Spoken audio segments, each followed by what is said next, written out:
Qatari officials are still trying to get Israel and Hamas back to the negotiating table in hopes of securing another hostage release deal. This as pressure is mounting on Prime Minister Benjamin Netanyahu to bring home the more than 130 people still being held hostage in Gaza.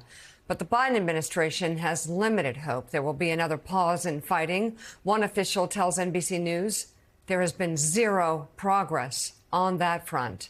But another source says there is a chance that could change if all parties return to serious negotiations. Joining us now, Rachel Goldberg. Her 23-year-old Israeli-American son, Hirsch Goldberg Poland, was abducted by Hamas terrorists on October 7th while attending the Supernova Music Festival. Rachel just addressed the United Nations in Geneva to mark the 75 years since the Declaration of Human Rights.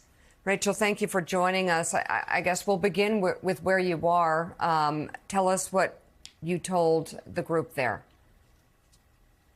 Well, first I sat in on this session that was a 2-hour and 45-minute session, which was very interesting to hear different countries' views. And then I spoke afterwards, really talking about, first of all, the hostage situation that is, our time is completely running out. We have 138 hostages still being held from various nations around the world, 5 different religions, a lot of different ages, and we're extremely concerned. Yeah. Tell us if there has been any word on the status of your son, any information coming your way? There's been no word on any of the hostages in 67 days, except for the ones who were released. You know, we know, thankfully, they're home and most of them are recovering nicely.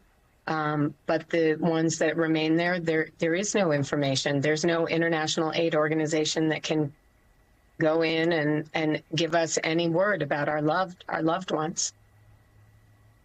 And how are you feeling about the handling of this by the Israeli government? Everything from response time to their attempts to try and get these hostages and bring them home. Do you think everything that can possibly be done is being done?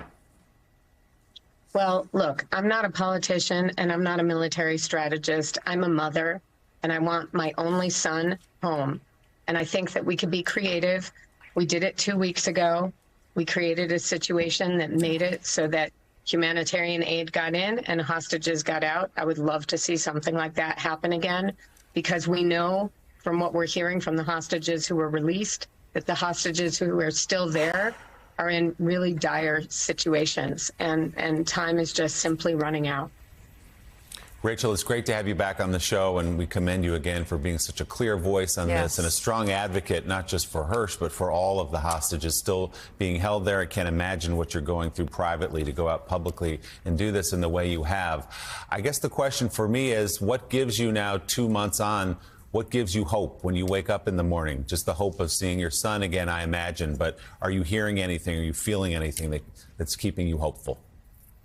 You know, it's interesting you ask that. I just mentioned that last week Advent started for our Christian neighbors. And the first week of Advent, the theme is hope. And the second week of Advent, which just started on Sunday night, the theme is peace.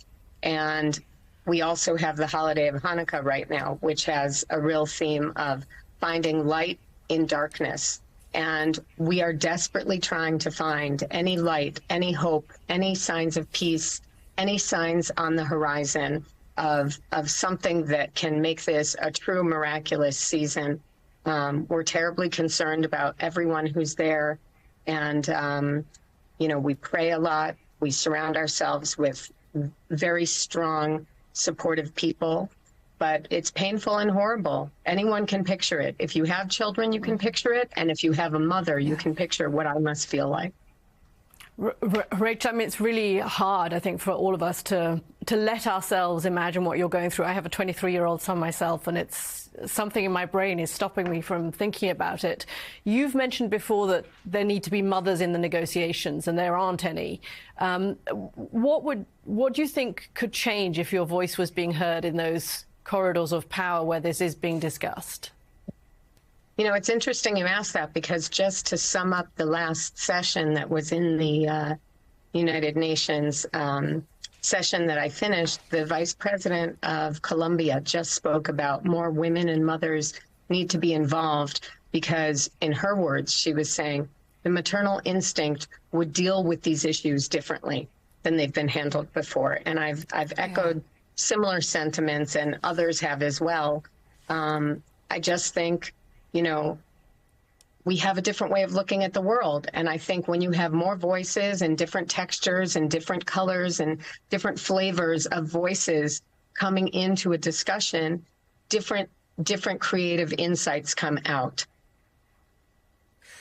Rachel Goldberg, of course, the number 67 that you're wearing on your sweater is marking the number of days that her son and 129 others are still being held in captivity. Thank you so much for coming back on the show this morning. We hope to see you soon. We hope you have better news soon. Thank you. Me too. Thank you for having me.